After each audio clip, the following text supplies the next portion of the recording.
guys. We're here in Grand Palace here in Prague. Prague, Czech Republic. Here, ayan mga darling.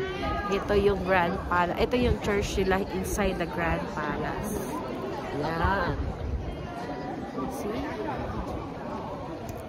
And ito naman yung ano nila, yung home ng ano nila ng president nila. Ayan, katabi na.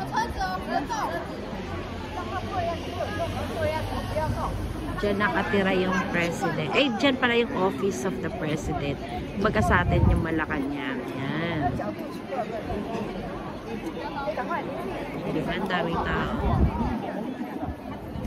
Ito ang Prague Basilica.